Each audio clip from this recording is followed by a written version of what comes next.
자, 계속해서 교류회로 우리 한번 진행해 보겠습니다. 좀 내용이 어려워요. 어렵고 좀 복잡하고 이게 처음 접하시는 분들은 이게 뭔 소리야 하냐 하실 수도 있는데 좀 계속 반복해서 보시고 책의 내용을 좀 이렇게 차근차근 한번 교재를 읽어 보시면 조금 이해가 되실 거예요. 그림도 좀 보시고 그러니까 조금은 좀 생소하실 수도 있는데 그래도 한번 진행해 보고 저희가 뭐 수업 시간에 아주 세세하게 설명해 드릴 수는 없고 제한된 시간이기 때문에 그래서 간략하게 핵심 위주로 하고 또 실제로 공부하시면서 교재 그것만 보시지 말고 조금 내용도 쭉 한번 잘 읽어보세요. 알았죠? 한번 진행해 볼게요.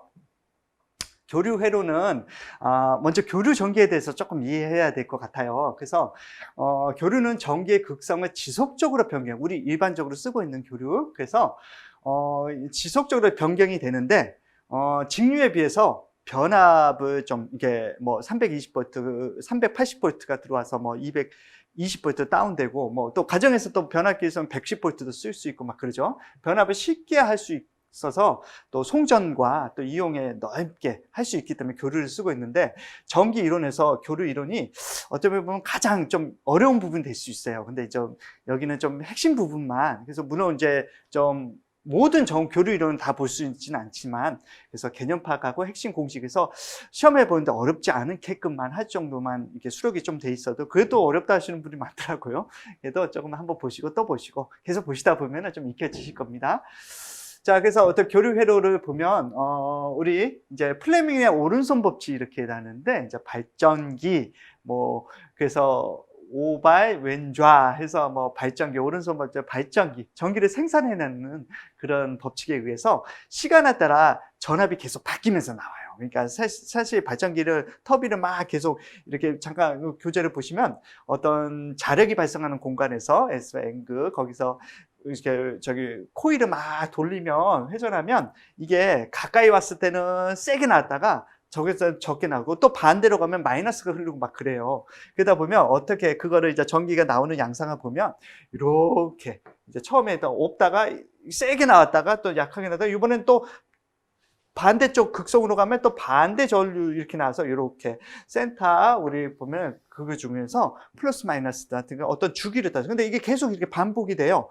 그러면서 이제 전압이 일정하지 않고 이렇게 좀 계속 변하면서 오구나 이런 걸 알 수 있어요. 뭐 세게 만들었을 때 뭐 380V 됐다가 뭐 220V 됐다가 이럴 수 있겠죠. 0V도 되고 이렇게 시간에 따라서 변한다.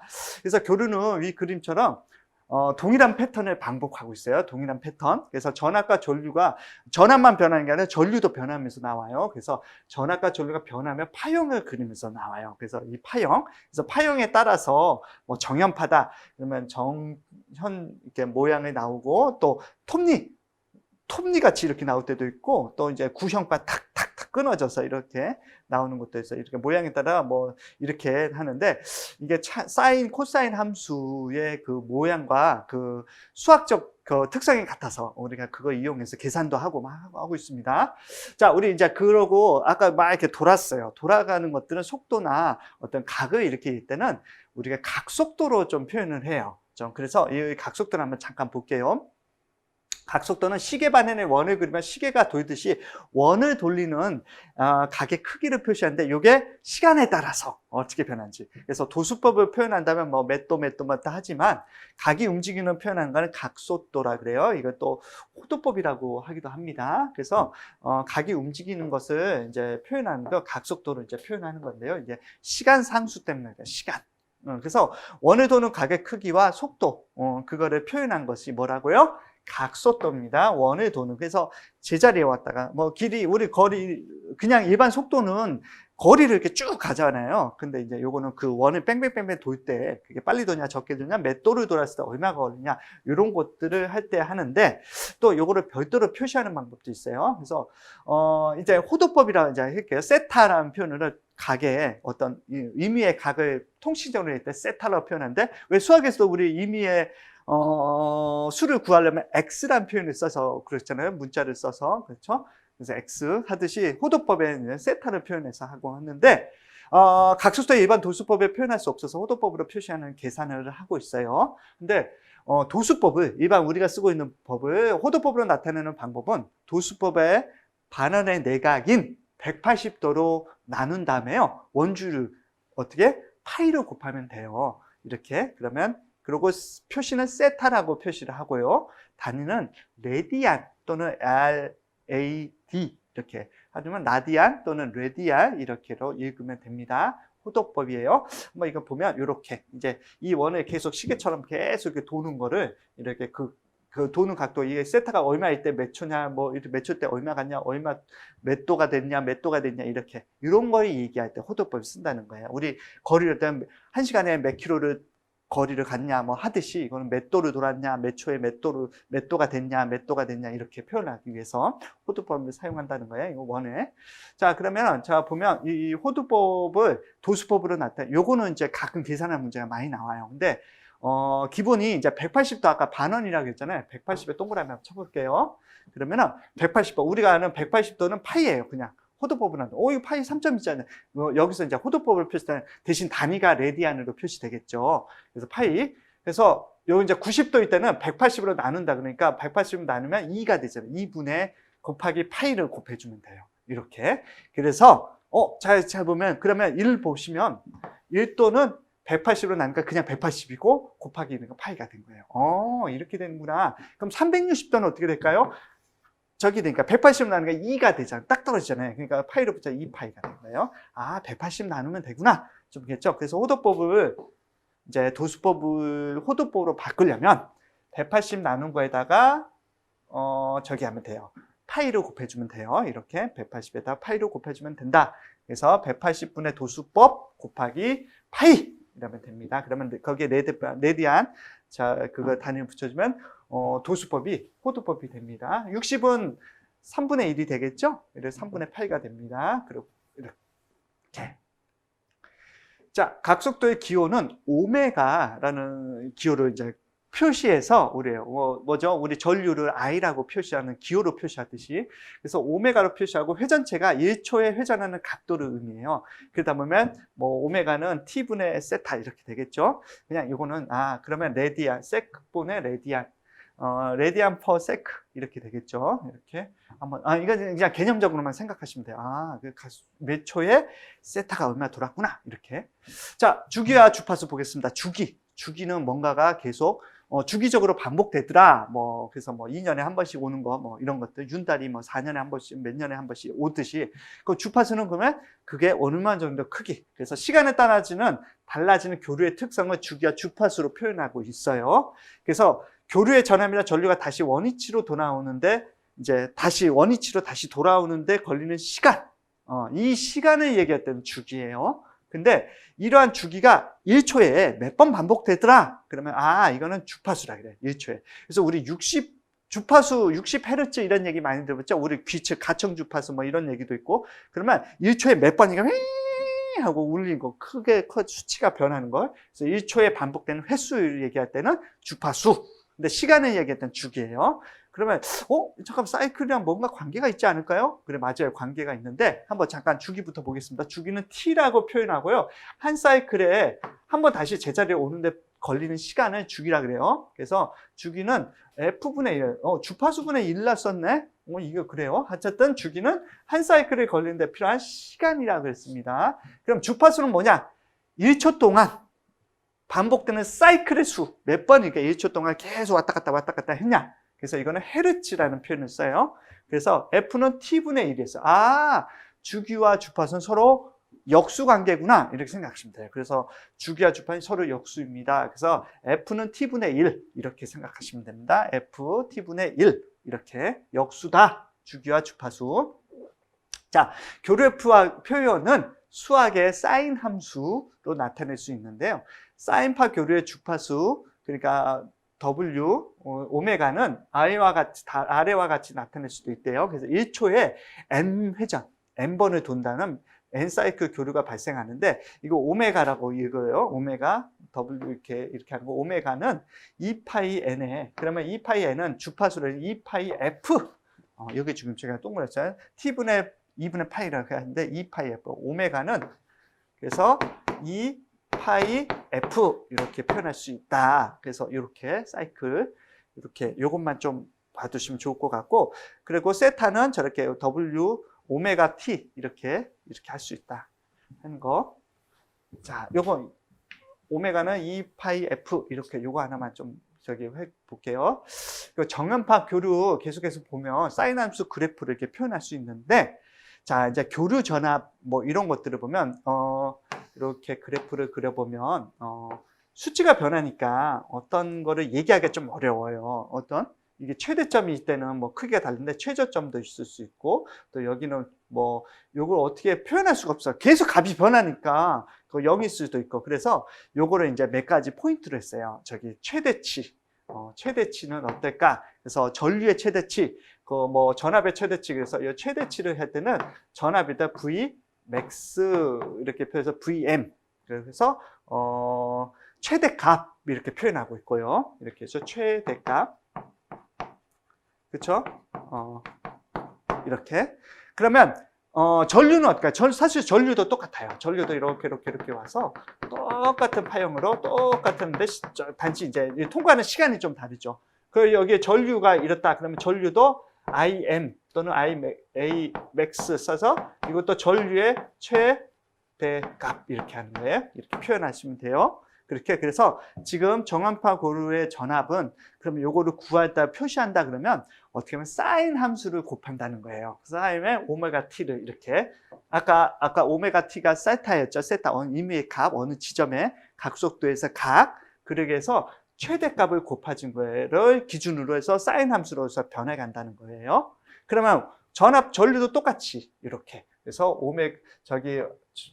정연파 교류의 전류도 이렇게 표현한다는 거예요. 수치로 이제 계산하고 한다면 여기에 이제 어느 값을 넣으면 얼마가 나오고 이렇게 나오겠죠. 지점마다 그게 이제 변하는 거는 이제 요 오메가 t가 좀 바뀌겠죠. 세타 각속도가 바뀌면서 전체 수치가 그냥 어떤 일종의 함수 같은 거죠. 그렇죠?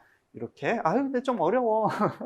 그래서 차근차근 좀 해보고 이런 내용은 좀 교재 좀 정독을 좀 해주세요. 저는 그럴 수가 없으니까. 이렇게 좀 봐보세요. 그리고 그러면 최대값은 변화하는 교류, 지금 변화 계속한다 그랬어요. 교류의 전압주의 최대치인 거예요. 그쵸? 그때 전압값을 의미하고, 그러면 IM 이렇게 써졌는데, IM 이거는 최대값인데, 이건 전류겠죠? 변화하는 교류 전류 중에 최대일 때 그래요. 그래서 그래프에서 가장 꼭대기 지점일 때, 이렇게 해서, 이거 최대값이었어요. 자, 그럼 유상차라는 건 뭘까? 방금 제가 잠깐 그래프 그렸는데 주파수가 동일한 두 개, 형태가 똑같은데 교류소에 발생한 시간적 차이예요. 그 0점을 통과하는 시간의 차이 이렇게. 그래서 요거가 동일한 두 개 이상의 교류에서도 발생할 수 있어요. 이게 한 전기가 이렇게 공급될 때 전류와 전압이 계속한데 전류 에너지가 뭐 이렇게 전위차나 전원차가 이렇게 있으면 그거대로 전류가 그대로 가는 게 아니라 한 위상차를 두고 똑같은 방법으로 이렇게 가니까 어떤 시간적 차이가 생긴다는 거예요. 그거라는 걸 위상차를 하는데, 자, 이게 파형이 어디 있는지 알려주는 각속도의 차이와 그래프 지점에 따라서 달라질 수 있어요. 근데 위상이 빠른 경우는 이제 이거는 좀 내용을 모르셔도 빠르면 진상이다 그러고 늦으면 뭐라 그럴까요? 지상이라 그래요. 지연된다 그래서 지연되는 형태의 상 그렇게 해요. 진상과 지상으로 표현하는데, 그래서 플러스와 마이너스인데 이 얘기를 왜 이런 거를 하는지 잘 모르겠어. 그쵸? 아까 요거 때문에 그랬거든요. 자, 오메가 t가 있었죠? 그래서 우리 세타만큼 이제 각속도를 얘기하고 있으니까 계속 이렇게 돌아가는, 그쵸? 요게 오메가 어떤 의미의 값, 거기에 대한 진상을 얘기할 때는 빠른 경우에요.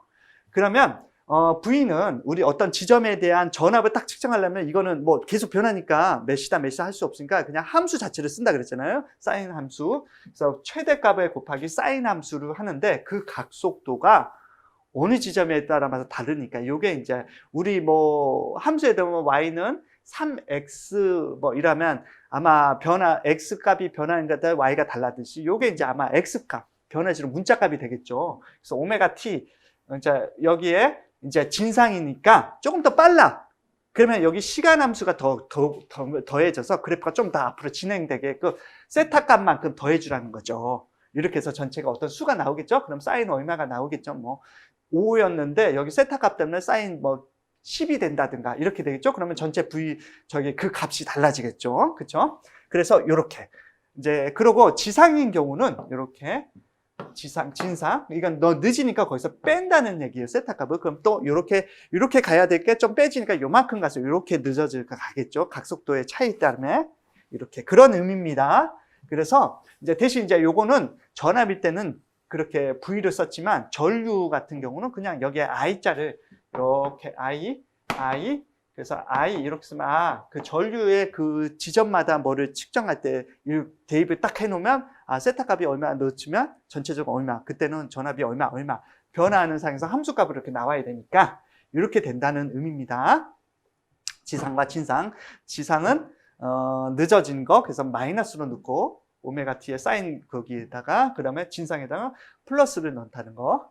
정환파 고루를 이제 표시하는 거예요. 정현파는 그래서 사인 함수 그대로 그 고용 곡선을 만드는 전기 전압과 전류의 특성 그래프상. 그러면 순식값도 있고요. 최대값도 있고 실효값과 평균값 이런 것도 있어요. 왜냐하면 이걸 얘기할 수가 없어. 그러면 평균적으로 얼마 간다는 건 평균값으로 내고 실효값은 실제로 이게 무효한 전력 빼고 막 이게 손실되는 거 빼고 우리가 받아서 사용할 수 있는 뭐 이런 개념입니다. 그래서 지점에 따라서 순식값, 최대값, 실효값, 평균값으로 이렇게 나타내고 있어요. 이 정도만 알고 있으면 돼요. 여기 단계에서는. 그래서 순식값 한번 잠깐 볼게요. 순식값은 어떤 임의의 순간, 내가 그러면 이 지점을 딱 찍었을 때 얼마냐? 이렇게 크기를 얘기할 때는 순식값이라고 합니다. 그래서 이 지점은 여기 보시면은 아까도 계속 반복되고 있지만 뭐가 있어서 최대값 맥시멈 딱 찝으면 그 지점 포인트잖아요. 그리고 사인 오메가 t인데 여기에 어떤 임의의 지점을 순간하면 오메가 t에도 했지만 여기에는 뭐가 루트 2를 곱해주고 그러면 이 순식값이 나와요. 그러니까 최대값에다가 이렇게 나오고 또 최대값은 교류의 순식값이 가장 큰 값이고 그게 이제 기준으로 하면 되겠죠. 변하지 않으니까. 그러면 실효값은 거기에는 크게 환산한 값이에요. 직류로 동일하게 2를 할 수 있는 순수하게 반응이고, 그 다음에 평균값은 요거를 이제 반주기에서 평균한 값이에요. 이렇게 보상을 했을 때 전체적으로 얼마다 계산한 값이죠. 자, 그래서 이렇게 막 파형이 나오면, 자, 사인파 교류가 나면 이제 최대값이 나오고, 요게 보상해서 뭐 평균값이 나온다. 그런 의미입니다. 그냥 넘어갈게요. 그래서, 자, 최대값과 실효값. 관계. 이제 이런 것들을 알아야 되는데, 자, 최대값과 실효값의 관계는 이제 최대값이 이제 이렇게 실효값을 V로 놨을 때 실제로 사용하는 전력을 그때 포인트다. 그러면 최대값에 루트 2분의 1을 하면 그 지점 실제 사용하는 전력이 나온대요. 이렇게 루트 2분의 1. 그 얘기는 뭐냐면 Vm은 이거 다시 한번 해보면 Vm은 루트 2V. 그쵸? 이렇게. 이거 되게 간단하게. 그래서 요거 하나 외우시면 되는데, 제가 마지막에 좀 교재에 정리해 놨어요. 이렇게. 요거 하나. 그리고 이제 요거는 그렇고, 최대값과 평균값, 에버리지를 표현했대요. VAV. 그래서 에버리지. 아까 M은 맥스였잖아요. 에버리지. 그래서 최대값과 평균값에 관한, 어려워. 이렇게 돼 있어. 우리 평균값은 최대값에다 8분의 2를 곱해야 된대요. 최대값의 8분의 2, 평균값은. 그래서 보면, 두 개로 나눠지니까 두 개인데, 거기를 원주율은 나누는구나. 이렇게 생각하시면 돼요. 최대값에서. 그럼, 평균이 나오는구나. 8분의 2. 그 내용을 한번 생각해보면 조금 쉬울 수 있어요. 그쵸? 두 개가 나오잖아요. 최대값이 위아래 두 개가 나왔는데, 이 최대값을 뭐를 원주율로 나누자. 그러면, 그러면 평균이 되겠구나. 그런 의미예요. 이렇게. 자, 그럼 평균값과 실효값입니다. 이건 좀 어려워. 이거는 그래서 두 개를 합쳐서 하라는데, 외울 수 있으면 외우시면 좋아요. 그래서 이제, 평균값은 실효값에다가, 아까 파이로 나눈 건 똑같은데, 여기에 루트에 뭐를 더 곱하면, 루트 2를 곱하라는 얘기예요. 아까 두 개를 합친 거야. 이렇게.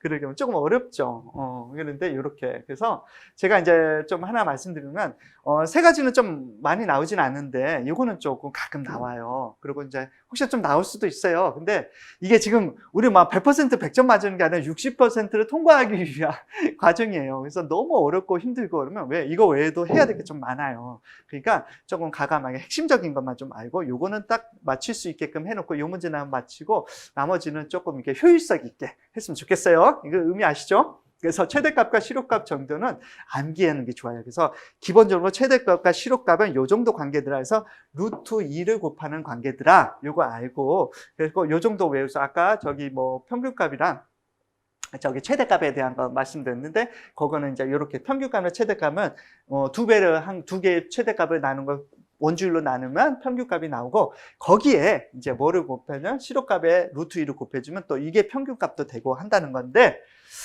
이거 한번 보시고 좀 모르면 적어도 요거 정도는 꼭 외우고 계세요. 저기 뭐 최대값은 실효값의 루트 2배다. 그렇게. 그러니까 루트 2 곱하기 실효값은 최대값이다. 이렇게. 요거 하나는 제가 물어볼 겁니다.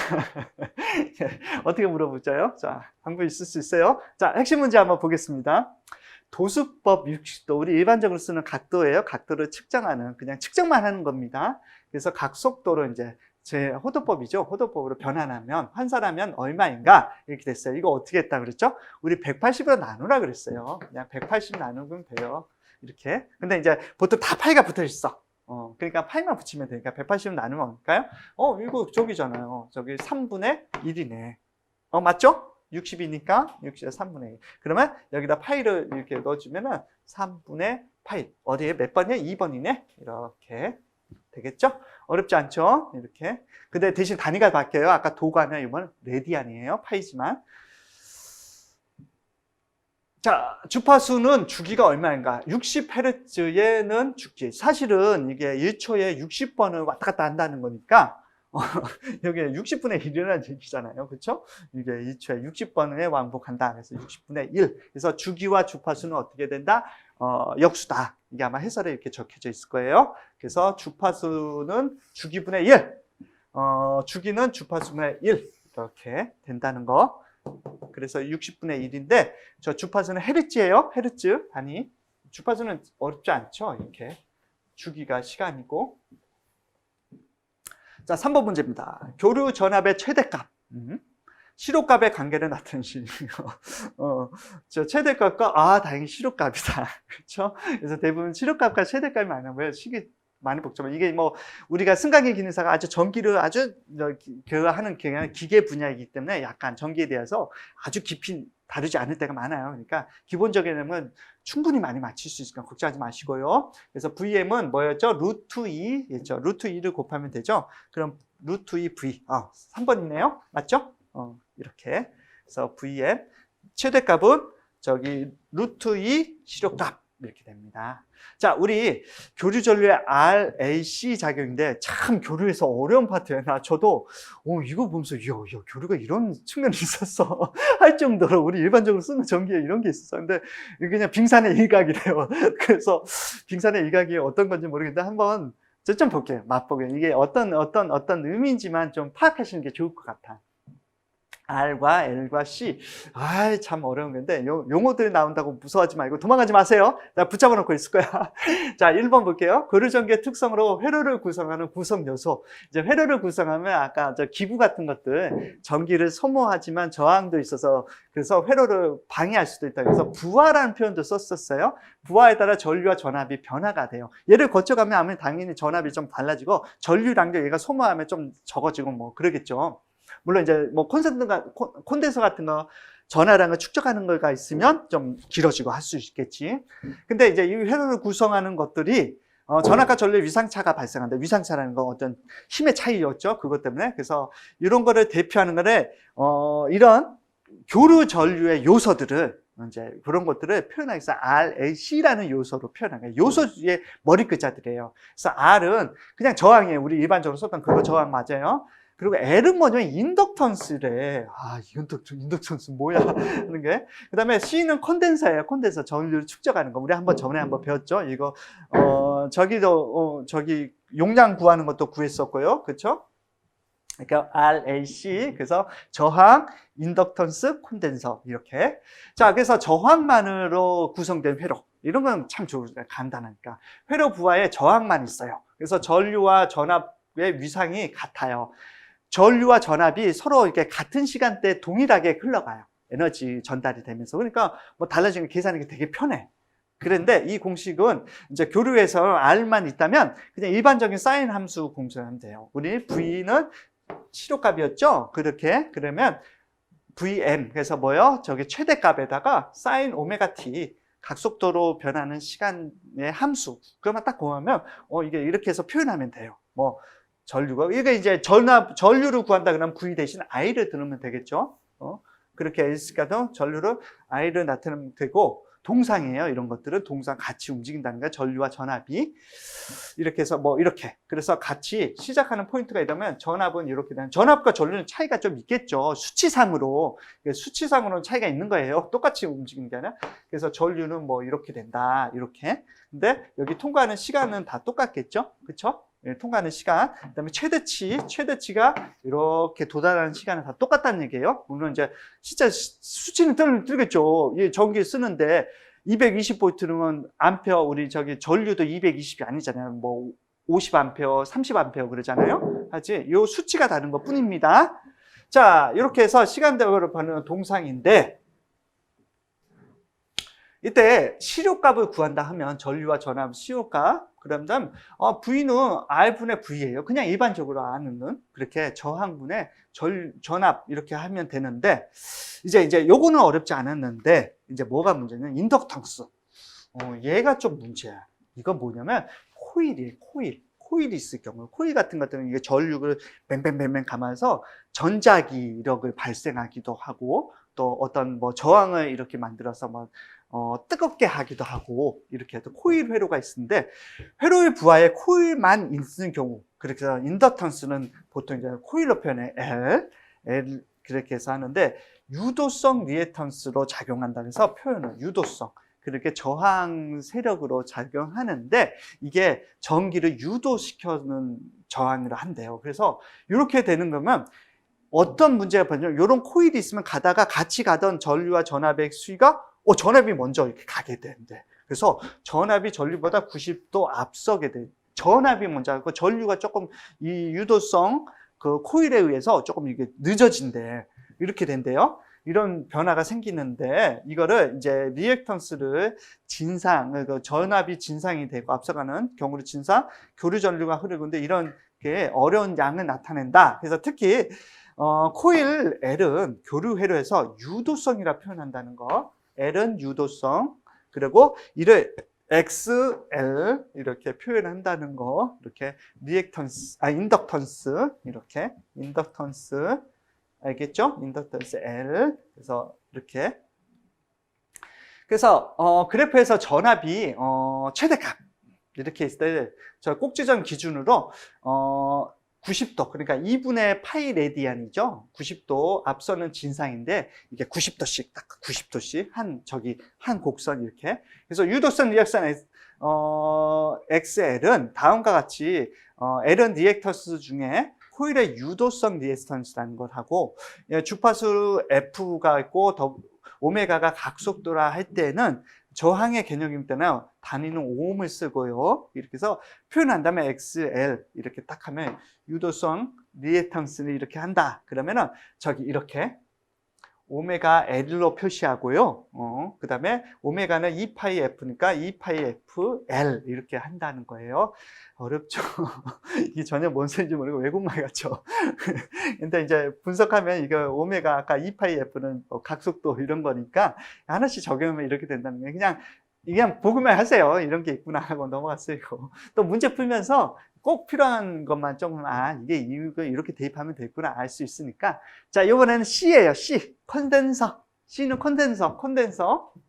그래서 요거는 컨덴서니까, 컨덴서는 뭐를 축적해요? 에너지를 또 우리 저기를 축적했죠? 그러니까 전류를 축적하고 그러니까, 용량성이에요. 용량이 많겠죠? 그래서 요거는 XC, 컨덴서라 해서 XC로 표현해요. 그래서 이거는 전압이 요번엔 좀 늦어져요. 왜? 전압이 저장하는 걸 만나다 보니까 좀 늦어지고 전류가 더 빠른데요. 어쨌든 요것도 저항의 역할을 한다 그래서 옴으로 표시하고, 또 이게 전압이 요번에 지상이 된다는 거예요. 또 반대로 얘기하면 전류가 더 빠르니까 전류가 전압에 대해서 진상이 되겠죠. 이렇게. 하지만 이제 전압을 계속 기준을 얘기했으니까 지상이 된다. 그리고 이제 이것도 똑같이 오음으로 표현한다. 콘덴서만이 있는 회로. 그래서 요거는 이렇게 보면 아까랑 뭐 다르게 했어요. XC는 오메가 C분의 1이 됐어. 아까는 XL은 저기 했는데, 저기 뭐죠? 오메가 L이었는데, 그래서 분의 1이 됐는데, 요것도 이제 이런 오메가가 2파이 F니까 대입하면 2파이 F분의 C분의 1이 됐어. 이거는 역수가 됐다는 거 하나. 그 다음에 C가 이렇게 바뀌면서 이거는 유도성이에요, 용량성이에요? 용량성이에요. 콘덴서니까 용량을 차지하니까. 그래서 용량성의 어떤 적이라는 거예요. 어떤 전체 교류의 저항 역할을 한다는 겁니다. 그래서 실제로 교류에서는 저항으로 작용되는 저항과 코일, 실제로 저항도 있잖아요. 어떤 저항에는 그것도 있고 코일도 있고 콘덴서들이 한 회로에서 작용하고 여러 작용을 하는 거예요. 그래서 이거를 RAC 요소를 고려한 회로로 한다. 그래서 RAC 회로라고 하자. 그렇게 했어요. 이게 실제적으로 이런 현상이 있어서. 그래서 교류 저항을 종합하여 이거를 다 뭐라 그러냐. 임피던스라는 표현을 써요. 임피던스. 우리 컴피던스였나요? 뭐 이렇게 약 이름 아침에 하던 뭐 노래 나오면서 컴피던스였나? 그래서 하여튼 임피던스라고 이렇게 전체를. 그래서 요거를 다 묶어서 그냥 Z, 임피던스로 하자. 이렇게 어떤 군대에서도 뭐 이렇게 쓰는 거 있다면 뭐 특수 용어로 써서 어떤 나라에서 뭐 침략도 하고 그렇게 하던데 어쨌든 임피던스 Z로 표현한다 이렇게 하고 자 RSC 직렬에서 임피던스는 다음과 같이 구성하는 부하가 뭐 저항, 코일, 콘덴서 이렇게 있다 아까 봤던 내용이니까요 넘어갈까요? 따라서 근데 이제 이게 다 있으면 RAC인데 없는 경우도 있어요. RL만 있을 경우도 있고, RC만 있을 수도 있고, RLC 회로도 이렇게 다 있을 수도 있고, 이렇게 회로도 또 있을 수 있다. 이런 거예요. 자, 요거를, 이제 계산하는 방법을 하면 삼각함수가 이렇게 또 뭐, 이렇게 적용이 돼서, 기본적으로 요런 내용이에요. 아까는 이제 교류가 흘러가는 그 시간에 따른 어떤 그 전압과 전류의 위치에 따른 시간에 따른 어떤 수치 이런 거는 그렇게 정연파로 해서 파형이 있어서 함수처럼 계속 이렇게 났는데 이 임피던스와 이런 것들의 그 저항으로 움직이는 것들은 어떤 서로의 상관관계가 삼각함수랑 비슷해요. 그래서 삼각함수 A, B, C가 있으면 우리 이제 중학교 때였죠. 중학교 2학년이니까 3학년 때 C의 제곱, 삼각 길이의 제곱하면 C의 제곱은 A의 제곱 플러스 B의 제곱 이런 이런 관계가 성립되잖아요. 피타고라스가 이거 발명하신 거죠. 이렇게 되죠. 그러면 우리 C를 구하고 싶으면 얘를 제곱이니까 어떻게 넘겨요? 플러스 마이너스 이렇게 루트로 넘기면 여기 이렇게 넘어갈 수 있잖아요. 물론 이제 여기 플러스 마이너스가 붙어야 되죠. 이렇게. 그래서 요 관계니까 한 수치를 구하면 이렇게 하자. 또 이제 A를 쓴다면 이걸 빼는 수가 있고 뭐 이거 더 하니까 이거 좀 이항하고 적용하고 이러면 되겠죠. 이런 관계로 구해 간다. 이런 거예요. 그래서 이제 보면은 이 수치가 이런 식으로 나왔어. 좀 어렵진데 그냥 읽어보세요. 한번 읽어보시고 처음에 이거 안 들어오실 거예요. 처음 접하시는 분들은 안 접하시고 아무리 설명해드리고 뭐 해고 써보고 해도 이게 무슨 얘기인지도 모르겠고 근데 한번 쭉 읽어보세요. 읽어보고 한번 읽어보시고 아마 2번, 3번 한번 보시다고 나중에 문제도 풀어보시고 이게 어떤 내용인지 흐름이 파악되면 이 얘기구나. 그래서 이게 오메가 C분의 1이 됐구나. 얘는 저기니까 용량성이니까 그랬구나. 저 유도성이니까 이거는 오메가 L 그대로 썼구나. 이런 게 되는 거거든요. 그러니까 너무 걱정하지 마세요. 다 근데 외우려면 머리 터지기만 하고 실제로 문제가 안 나오는 경우가 더 많아요.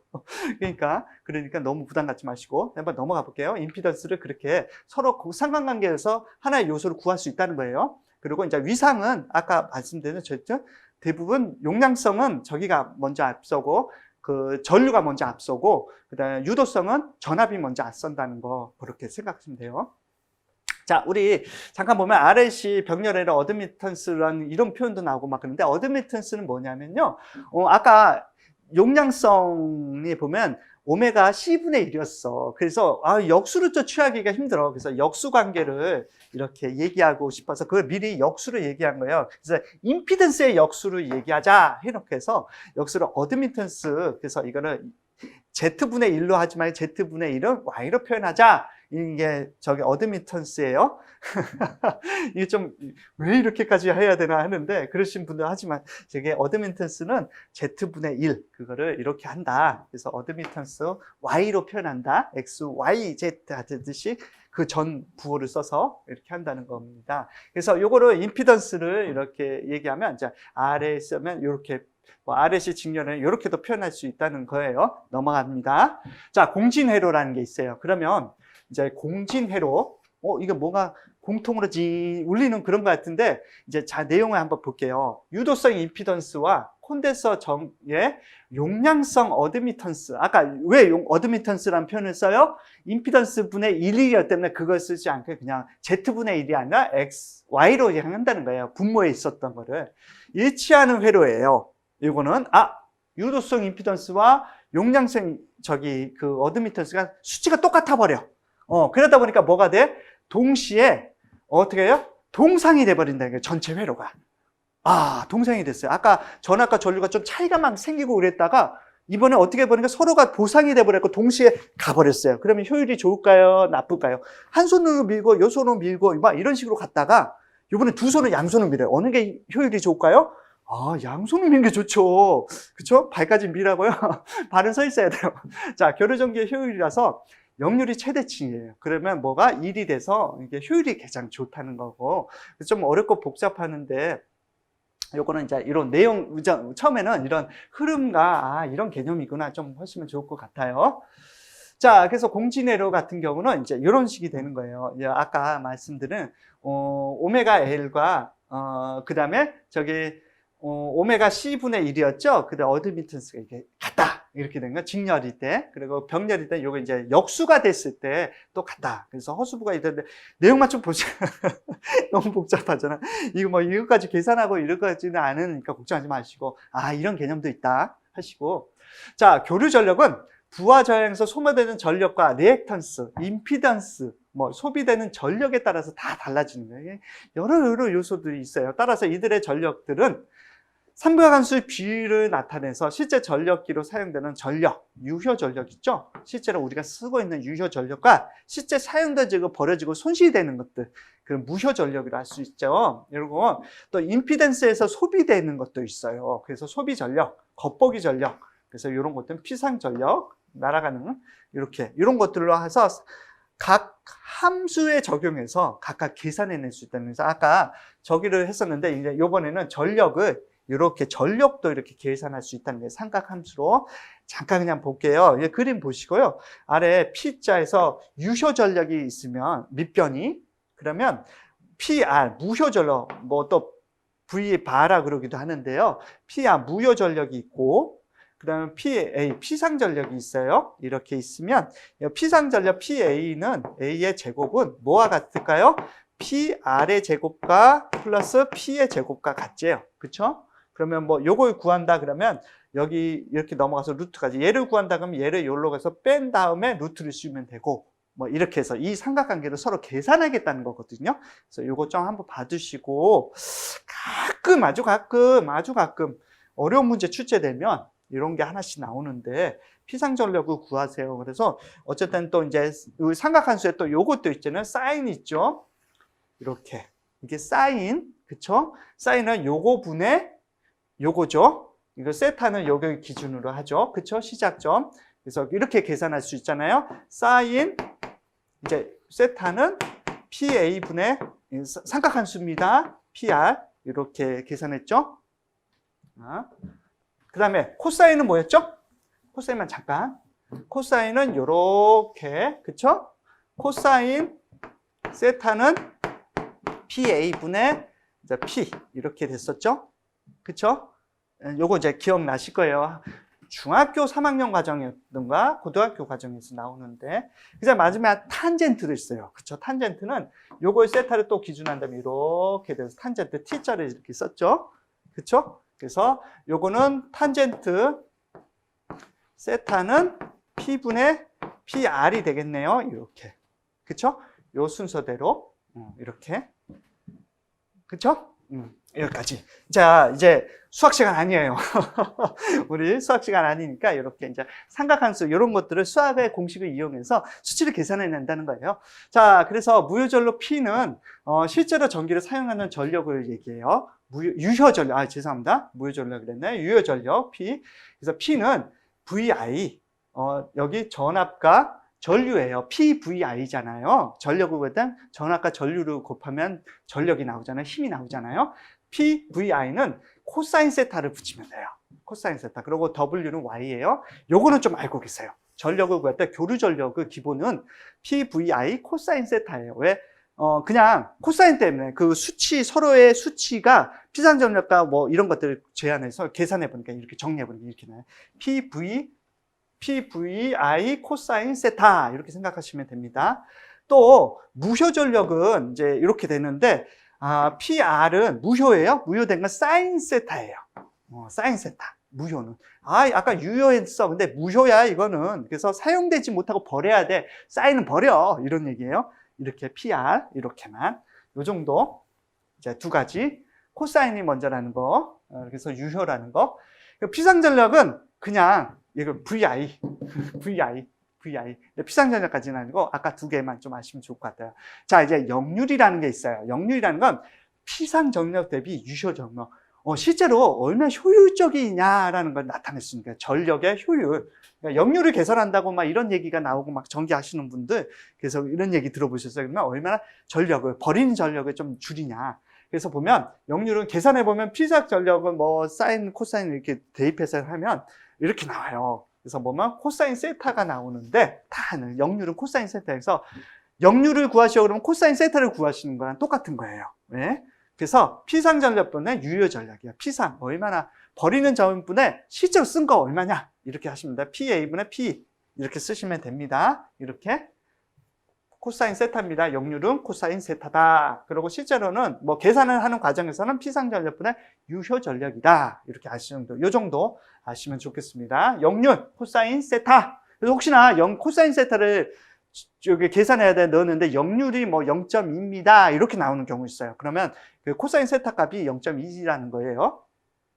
자, 무효율은 아까 무효 피상전력 말씀드렸지 사인 세타예요. 피상전력 때문에 무효 정비피인데 요건 이제 넘어갈게요. 그냥 이런 것도 있다. 자, 이제 삼상교류 전력이 이제 상이 세 개로 이렇게 전달이 돼요. 이렇게 두 선만 있는 게 아니라 세 선 같이 간다는 거예요. 근데 이제 삼성교류는 크기와 주파수가 같은 서로의 다른 세 개의 단상교류가 우리는 지금 이선식을 쓰죠. 가정에서는 보면 약간의 시간차를 두고 이렇게 플러스 마이너스 가듯이 이렇게 가는 건데 세 선이 이렇게 가요. 그러면 어떻게 시간차를 더 줄일 수 있으니까 그래서 각각 유사하면 이번엔 120도씩 세 개 나눈 거예요. 360도를 세 번으로 나눈다는 그런 개념이에요. 삼상교류 파행하는 주파수도 같고 다 같다. 근데 대신 이렇게 보면 그래서 이게 1, 2, 3 이렇게 해서 그러면 전력이 훨씬 더 세게 가겠죠. 그렇게 해서 세 번. 그러면 아까 나눈 게 양쪽이 아니라 이게 세 개로 나눠서 세 번이 이렇게 타타타 120도 타타타타 치면서 계속 돌아가면서 계속 전력이 플러스 마이너스 생산이 되겠죠. 이런 개념입니다. 각속도로 표현한다면 호도법 표현한다면 120 이렇게 된다는 거예요. 자, 우리 삼상회로의 결선 방법 한번 보겠습니다. 우리 보면 삼상회로 결선은 Y 결선 방법이 있고 데이터 결선 방법이 있어요. 와, 이거 어렵다. 그죠? 이제 말 그대로 서로 이제 선 세 개를 묶는 거예요. 묶는 건데, Y자, 이렇게 센터로 보내는 거냐? 아니면 이렇게 데이터, 삼각형으로 해서, 어쨌든 세 개야. 이렇게 세 개. 이런 얘기예요. 이런 개념입니다. 그래서 이거를 결선하라, 뭐 이런 건 아니에요. 걱정하지 마시고. 그래서 Y 결선 같은 경우는 성형, 스타 결선. 이렇게 뻗어간다. 이렇게 해서 Y결선 스타라고 하는데 선간전압과 상간점 여기에 그치는 전압과 요 선전압과 선전압과 선간 전압이 어떤 차이가 어떻게 된다 뭐 하는데 요 정도까지는 안 할수록 내용 한번 더 전기를 좀 깊게 공부하시겠다는 생각을 읽어보시고 나머지 좀 넘어가 볼게요. 루트 3인데 이렇게 그래서 이제 보면 Y결선은 이렇게 뭘 거꾸로 Y죠. 벤츠 자동차 마크 그렇게 같은데요. 하여튼 이렇게 회사 이름을 쓰면 안 되니까 이렇게 Y로 썼어요. 거꾸로 뒤집어진 Y. 그러면 이게 상전압 여기 하나의 상이 걸리고 그러면 이제 선간 이 선과 이 선이 이렇게 걸리는 이 전압은 루트 3배다 뭐 이런 거예요. 이렇게 이런 차이가 있구나 서로 이렇게 붙이니까. 그럼 데이터 결선은 뭐냐? 데이터 결선 삼각 결선이라 그래요. 그러면 요번엔 반대로 선전율과 상전율 3분의 1이 되고 뭐 유상은 3분의 1 둔다는데 이게 모양만 보세요. 이번에 이렇게 붙어졌어요. 이렇게 붙어져서 이렇게 하나씩 하는데 이게 상전류가 이렇게 하나가 형성이 되면 이 산들은 이제 선이 3개니까 선들마다 전류의 값이 이렇게 차이 나는데 선간전압이 뭐 상전압과 같고 일단은 선 전류만 뭐 이렇게 뭐 루트 3배이다 이러는데 이거는 그냥 쭉 보세요. 그리고 자 이제 상호 변화를 한번 볼게요. Y 결선과 데이터 결선 이게 왜 그냥 모터 실제로 승강기 모터도 3장 유도 전동기 쓰면 처음부터 바로 이렇게 하는 게 아니라 데이터 결선, Y 결선 이렇게 해서 서로 기동하는 방식을 좀 바꿔서 해요. Y 데이터 결선으로 이렇게 기동을 시키거든. 기동할 때는 조금 처음에는 큰 힘을 줬다가 이게 좀 모터가 돌기 시작하면 적은 힘으로 그러니까 기호 구동이 없이도 전력의 공급 방식으로도 모터를 빠르게 좀 힘이 좋게 이렇게 토크도 조절할 수 있는 거거든요. 그래서 사용하는 겁니다. 그래서 데이터 결선이 Y 결선보다 루트 3배 더 큰 임피던스를 나타내서 데이터 결선은 3분의 1이 된대요. 그럼 Y와 데이터 결선은 3분의 1, 또 루트 3배 정도의 차이가 있는 거라 생각하시면 돼요. 그래서 요거를 보시면 Y에서 데이터로 가고 있어요. 그렇죠? Y에서 데이터로. 그런다면 자, 요렇게 한다 그러면 데이터 결선이죠. 데이터 결선은 Y 결선의 몇 배일까요? 루트 3배예요. 그렇죠? 그러니까 데이터는 루트 3Y라 생각하시면 돼요. 데이터는 루트 3Y. 그럼 어느 게 더 커요? 데이터가 좀 사실 단위로 보면 크죠. 이게 루트 3배보다 더 큰 거죠. 얘를 곱해야지만 커지는 거니까. 그러니까 데이터는 다 이렇게 세 개를 모았어. 그러니까 어떻게 해요? 훨씬 크겠죠. 그래서 루트 3배 더 크더라. Y 쪼개진 것보다. 그래서 모으면 뭐 살고 흩어지면 죽는다. 여기는 모이면 어떻게 해요? 루트 3배 커진다. 이렇게 생각하시면 돼요. 아까 저기 최대값은 어떠해서 최대값은 루트 2였죠? 저기 실효값에다가 루트 2를 곱하면 최대값이었죠? 이건 루트 3입니다. 그래서 교류 Y와 데이터 결선은 좀 난해하고 그럴 수 있어요. 막 성전류, 선간전류, 막 선전압 이렇게 계산하고 그러면 너무 복잡한데 우리 두 개 결선의 차이 정도만, 관계 정도만 좀 알고 있으면 좋을 것 같아요. 그래서 데이터 딱 모았더니 저 커졌는데 얼마? 루트 3배만큼 커졌더라. Y보다. 이렇게. 자, 정형파 파교율과 파형률 볼게요. 이제 거의 다 왔어요. 거의 다 왔어. 고생하셨어. 어려운 거 막, 이게 지금 처음 듣는 용어 뭐 이런 거 처음 보고 그랬던 거 잘 고생하셨습니다. 자, 우리 파고율과 파형률 볼게요. 이게 뭐냐면, 파고예요. 진짜 높은 거고, 파형은 그냥 옆으로 퍼지는 형태예요. 근데 이제 파고와 파형은 뭐냐면, 교류가 그래프를 그린다 그랬잖아요. 그러니까 이 그래프가 얼마만큼 높이까지 올라가고 또 얼마만큼 옆으로 벌어지냐 이거의 비율을 계산한다는 거예요. 참 이런 것까지 해야 돼. 하는데 이거 시험에 가끔 나올 수도 있는데 뭐가 나냐면 이런 형태로 구하는 방식인데 계산을 하면 나오는데 이게 수치로도 딱 계산할 수 있다는 거예요. 먼저 파고율을 볼게요. 파고율은 그래서 실효값에다가 최대값을 실효값으로 나누면 되는 거예요. 그러니까 실효값 분의 최대값. 그래서 그러면 루트 2가 나오고 실제는 수치는 이 정도가 나오는데 사실은 이 수치도 나오는 경우보다는 파고율에 구하는 공식을 나오는 물어볼 때가 많아요. 파고율은 실효값보다 최대. 그러면 아까 파형률이라 그랬잖아요. 파형률도 공식은 물어보는 게 많아요. 이렇게 루트 2분의 파이를 나누면 되는데 파형률은 평균값보다 실효값. 실효값은 공통으로 나오네요. 그렇죠? 이렇게. 그래서 파고율과 파고율과 파형률은 이렇게 구하는 공식을 좀 정리해서 외울 수 있는 방법 없을까 했어요. 그랬더니 이렇게 나와요. 실효값이 똑같잖아요. 그래서 하나로 묶은 거예요. 그렇기 때문에 위에는 위자니까 고자 쓰고 아래는 형 아래를 썼어요. 그래서 고자를 써서 이렇게 정리해봤어. 그랬더니 최대값, 실효값에 나는 평균값 이렇게 되니까 그래서 머리 끝자만 따봤어. 고형은 최실평이야.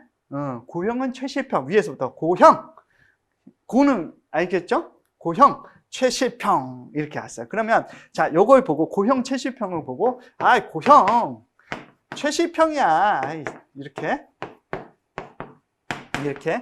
그러면 자, 파고율은 실효값보다 최대값. 파형률은 평균값보다 실효값. 이렇게 구하는 얘기입니다. 이렇게 아시겠죠? 고형, 최실평 이렇게 이제 따라 하시는 거죠. 마음속으로 하세요. 공부하시다가 전철 하시면서 막 이거 또 버스에서 전철에서 공부하시는 분도 계실 텐데 고형 88 말하면 사람들이 이상하게 쳐다볼 수 있어요. 자, 그러니까 이렇게 아마 메모해 놓고 문제 보시면서 이렇게 쓰고 찾으시면 될 거예요. 자, 계속해서 우리 핵심 정리 문제 한번 풀어볼까요? 자, 1번 볼게요. 다음 중 교류의 저항에 대해서 바르게 설명하지 못한 거. 교류 저항에 대해서 RAC 요소들이 있었죠. 그러면 R은 뭐예요? 진짜 R이니까 그냥 그대로 교류의 부하가 저항으로만 구성됐어요. R 회로면 저항이었잖아요. R 그대로. L은 뭐였어요? L은 용량성? 용량성이었어요? 유도성이었잖아. 애자 꺾어지면 유도 잘해요. 그래서 유도성 코일이라고 인덕턴스라 그랬잖아요. 그렇죠? 그래서 X, L로 표현했죠. 그 다음에 C 회로는 용량성 콘덴서. C 콘덴서잖아요. 콘덴서는 뭐였어요? 용량, 뭔가 저장할 수 있으니까 용량이 많겠죠. 그래서 용량성 회로로 콘덴서를 리액턴스라 그러기도 했어요. 자, 그러면 저 C 회로 맞고, 그래서 요거는 유도성. 그리고 뭐 4번도 이거가 저항은 보통 임피던스 교류 저항. 그래서 RSC 요소를 모두 구성한다 그랬죠. 그래서 뭐 X로 표현하고 막 그런 게 있었죠. 자, 그러면 Z로 표현하고. 자, 그러면 용량성이니까 답은 이제 유도성. 이건 이제 유도성으로 바꾸시면 됩니다. 자, 2번 문제 보겠습니다. 교류에서 코일의 유도성 임피던스의 유도성이 L이겠죠. 콘덴서도의 용량성 어드미턴스 Y, 그거는 L분의 1이었, XC분의 1이었잖아요. 그래서 역수를 취해서 어드미턴스 Y로 표현하기도 한다 그랬잖아요. 이게 근데 서로 일치해. 그러니까 얘가 진상과 지상이 막 있었어. 근데 이거 한쪽씩 막 이렇게 밀어가던 게 일치해서 뭐가 된다고? 동시에 이렇게 딱 밀게 됐어. 그거 뭐라 해요? 내공이 딱 생기는 공진회로라고 했죠. 공진회로. 이렇게. 요 정도가 나올 수 있어요, 사실은. 그리고 다시 파고율을 이거 뭐라 하죠? 고니까 고형이었잖아요, 고형. 그쵸? 그러면 실평이잖아요. 그쵸? 이렇게, 그쵸? 그러면 어떻게 할까? 자, 보면 고형 최실평이니까, 즉, 우리 고율을 구하니까, 이렇게 위에, 이렇게 해서, 실효값분의, 최대값. 이렇게. 실효값분의 최대값. 이렇게. 고형, 최실평이야. 이렇게. 최실평. 그래서, 실효값분의, 이제, 이렇게 돼야 되겠죠? 이렇게. 실효값분의 최대값. 그래서 요거를 이렇게 고형 최실평 이렇게 한번 써보시고 이거 외우셨다가 그러면 요거 이제 외우지 않겠죠. 그러면 조금은 낫죠. 이거 전체 외우는 거. 외우다가 헷갈리니까 이렇게 해서요. 자, 어려운 거 하셨어요.